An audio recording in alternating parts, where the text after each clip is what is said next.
want to share a piece of research with you. Now, you know I'm a big fan of Ofsted, and it's become a big passion of mine to try and help reform the system and support all of us working in the profession. This was published in June 2022, so I've had it on my to-do list for quite some time, and I finally got into the details. And without going through the whole paper, because it's here for you to access, and I've got a blog post which I'll go through and signpost to you, but essentially this report highlights the characteristics of state schools in England that are stuck as defined by Ofsted and most often found in urban cities and towns.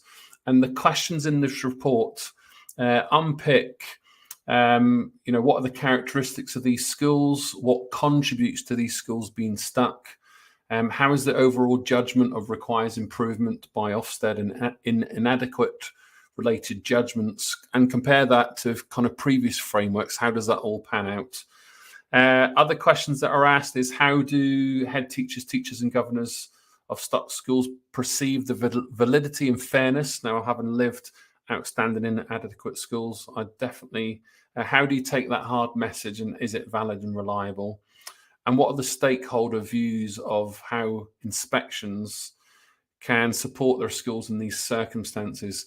I guess without going into the full details, I guess some kind of key messages that the research unpicks. So this is Ofsted reports between 2005 and 2018, 16 case studies that include 580 schools that are defined as always languishing in Ofsted requires improvement and inadequate. They found that turnover is very high in these schools for no apparent reason. These schools also have higher mobility rates, so there lies the challenge with people that choose to work there. Governance changes also. And what else? Higher proportion of vulnerable students, higher proportion of SEN students, higher proportion of pupil premium students. And we know that one or two of these schools buck the trends, but many of these schools get into a vicious cycle between Ofsted grades being judged in this way. So it's worth a report. Let me just put my blog summary on the screen. So I'm just going to check that you can see this. So I'm working on two screens here. Yeah, so you should be able to see it. This is my summary of the research, 12 kind of findings that harm our schools and what we can do to create a better inspection system so that it doesn't perpetuate this inequality that we have. So you've got the direct link to the paper there. Now, I'm also going to share School Dash. Now, if you've not come across School Dash as a school leader, you've been hiding under a hole. So what this website's brilliant at, and there is a subscription model, but this is free, is Timo, who's the founder of School Dash, a super, super clever guy. And dabbling into some of my doctoral research, I have to say, but fascinating stuff and keeps me on my toes. He's looking at the linguistics analysis of Ofsted reports. So I'll just get to that best bit. And what's really interesting with this is you can kind of look at, so if I just zoom in here so you can see this a little bit bigger, there we go, is comparing all Ofsted reports. So if I just pop over here to COVID, you can see that in inspection reports, never mentioned before, a slight spike, January 2020, then a big spike, and then you can see that the references in Ofsted reports are slowly disappearing. Let me pop over to teaching. The word teaching used in Ofsted reports, look at this, frequent and now pretty much non-existent. Compare the change to learning. I mean, I find this stuff fascinating. You can kind of see how policy evolves. The learning's a frequent word, no surprise. The word EBACS, if you're working in an English secondary school, look, the word EBACS getting more of a mention. You'll also be not surprised to find curriculum is getting a much higher mention than it ever has before. People working in the early years, so our younger schools, it's generally, there was a little spike early 2010, but it's kind of stayed consistent over the last decade ago. Phonics, a high spike. So if you're interested in linguistics and what Ofsted use in their reports to schools and the general public, there's tons of stuff in here. I'll give you one more, British values. So if you think about the rhetoric with politics online and across English education, you can see how British values was a recent reference, not so long ago, 10 years ago, and it's slowly back on the increase. So that's that. So I'm going to leave things there. There's the blog you need to read. Ofsted, 12 Consequences That Harm Schools, a case study on new research on stuck schools across England. What makes these schools always rated good? Sorry, it requires improvement or inadequate by Ofsted. Now, I've got a resource with you to finish. So it's a bit of a gloom and doom and strike action here in England today, mid-January 2023. This is a resource. Now, I know some of you lead your own teacher CPD sessions, and some of you lead it for others. So this is the resource in keeping with my 5-minute lesson plan, another 5-minute template for you to think through key decisions. So essentially what you've got on this, and you can download this off the site, but I've got my kind of what, why, how methodology I've used for the last 7 years, in fact, longer than that, probably 15 plus years, to make sure no stone is left unturned. So what you've got in the slides are how all the kind of key decisions I go through step by step. And this is what I go through when I'm having a planning meeting with each school, college, provider, whatever it might be.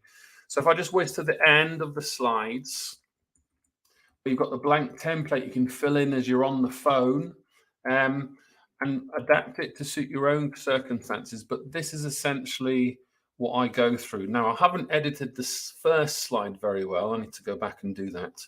But if I just talk you through the methodology, because normally I'd just show you number one here first. But the big picture is who you're working with, an online call, a physical meeting, who's the client, who's the audience, what's the exact postcode if you're traveling. I mean, I travel all over the place, so you need to know exactly where you need to be and by when. And the audience, so what do they currently know? What have they been working on? What are the current challenges? Definitely worth asking what sensitive issues to avoid so you don't put your foot in it. The key goals, that stickability again. What's the theme for the day? What's the main outcome? What's the ideal scenario in the time that you've been given? What's the worst thing that you could do that wouldn't make a difference? So, talking about theory perhaps for most teachers rather than the practical. A room of researchers, let's talk about the theory, maybe the practical. So always check. And then it's just useful to find out how people came to find you or why they're asking you to deliver, because often that's quite a useful bit of information before you arrive. The logistics, the start time, the end time, slides, the technology, the setup of the room, all those types of things, the demographics of the school.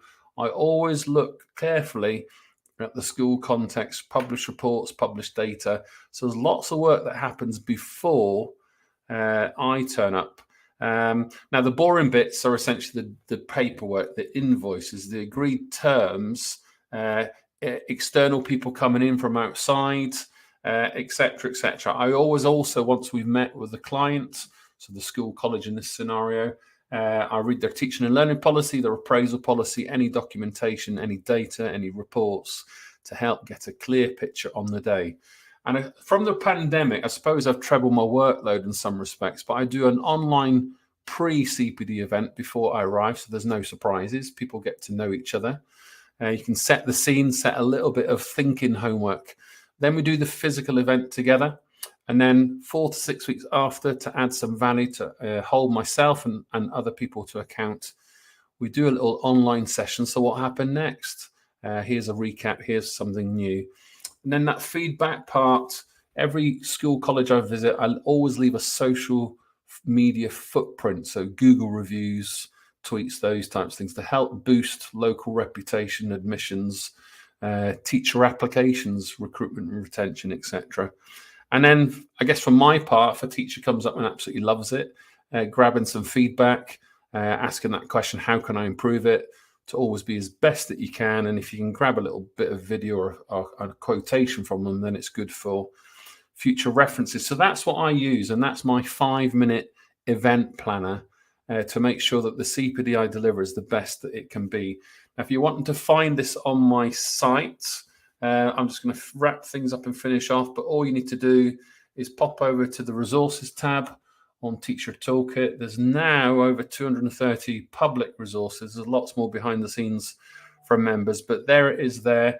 Grab it while it's free. There's tons of stuff inside there. And while we're at it, remember the toolkit, monthly membership. There's over 3,000 teachers in here now, grabbing all my best stuff behind the scenes. So currently we're looking at grammar, and next week we'll return to how learning happens and a teaching and learning theme for the spring.